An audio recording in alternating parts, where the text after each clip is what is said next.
Whoa, Sony just had their big PlayStation 5 showcase that showed a ton of titles, including God of War 2, Ragnarok, it's coming in 2021 already, so we got Horizon Forbidden West and a new God of War in the same year. But the launch lineup that we get in November is also way bigger than I thought at first, but PS4 is also getting quite a lot of extra games. Like Horizon is coming to the PS4, just like Spider-Man Miles Morales.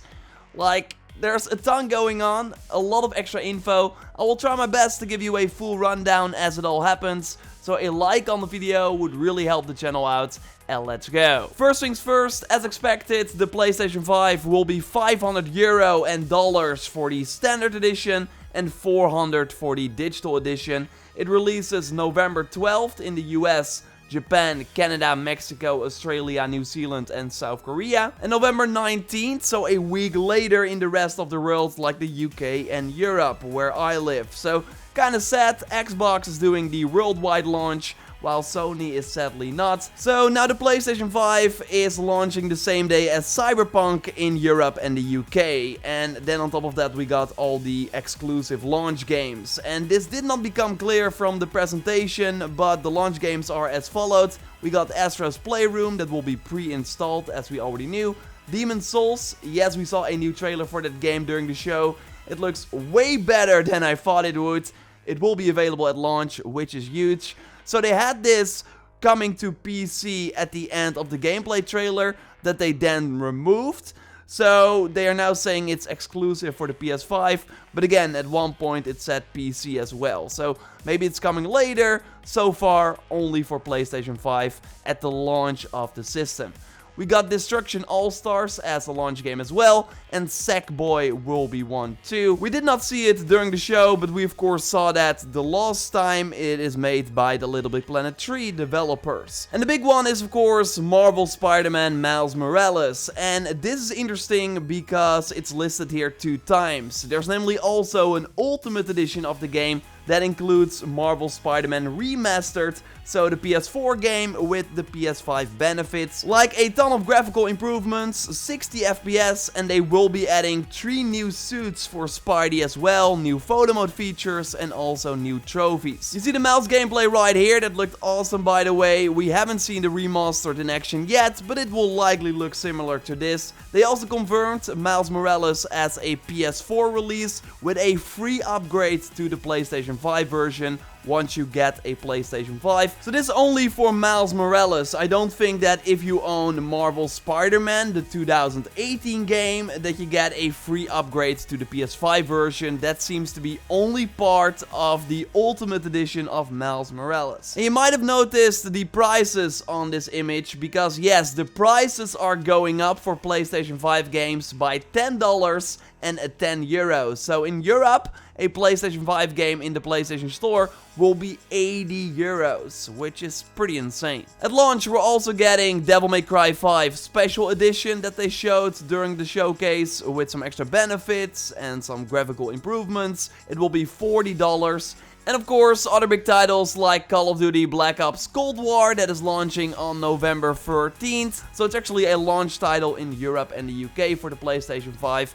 And there will be an alpha coming as well this weekend, and preloads on PS4 will be available tomorrow or maybe already by the time you watch this. So that is 2020, and I totally forget some other third-party games like Assassin's Creed Valhalla, Outriders, and way more. But I want to now talk about 2021 because the lineup is getting pretty crazy. We just saw a logo and Ragnarok is coming for the new God of War game, but also 2021, which was pretty surprising, I gotta say. So that means that we get Ratchet & Clank, Horizon Forbidden West, and God of War in one year, if of course one doesn't get delayed. Like, let's not forget that God of War PS4 was also delayed a couple of times, just like Horizon.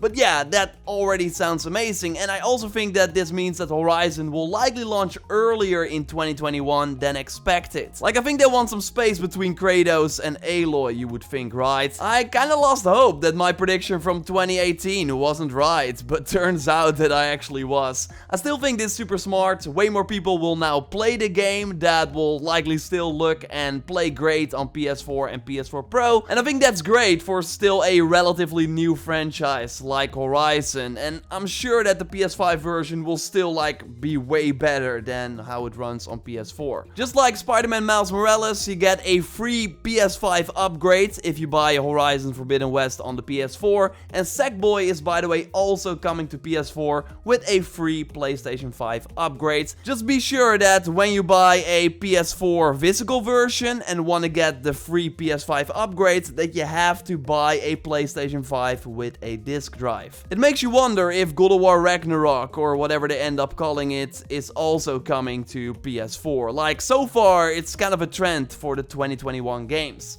My favorite announcement at the show was the new Harry Potter game, Hogwarts Legacy.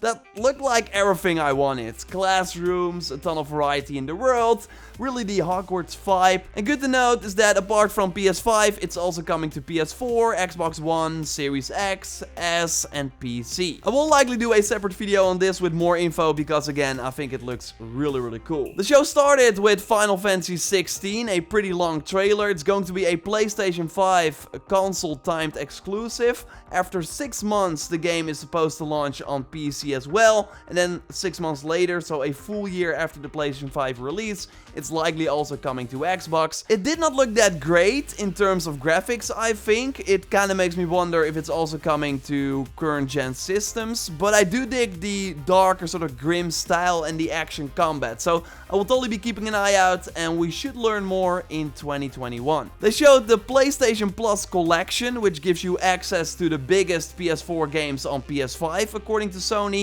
by just being subscribed to PlayStation Plus. It's actually a pretty sweet deal. You get games like God of War, Bloodborne, Monster Hunter World, Uncharted 4, Ratchet & Clank 2016, Batman Arkham Knight, Mortal Kombat X, Days Gone.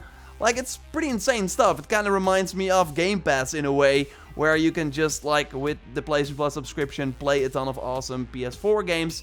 Not sure if this will be available at launch, but yeah, it's a nice benefit for if you are already a subscriber. Also good to note is that Jim Ryan says that of the thousands of games tested for PS4 backwards compatibility, 99% can be played on PS5. So almost every PS4 game should work on PS5. We learned that the price for the DualShock controller will be $70, the headset is $100, the camera is $60, the remote is $30, and the charging station is $30 as well. And good to note is that Sony confirms that they will make way less of the cheaper digital-only console compared to the physical disc drive one. So keep that in mind. And the pre-orders are going crazy right now. Like, stores are already pulling them up. Some say they are going live later. Like, it's kind of a mess, and it's gonna be very hard, I think, to get your hands on one. So hopefully you get one. Let me know in the comments if it works out for you. Resident Evil 8 was also, by the way, confirmed for 2021. Like, there's a ton going on right now. I will likely do another video with more news and info rounding up and on more specific games. Subscribe for that. Subscribe for way more PlayStation 5 news. A like on the video would really help the channel out. And totally check out my live reaction if you haven't already. Like, if you want to see me go crazy for that Harry Potter game and for God of War and stuff like that, then yeah, knock yourself out.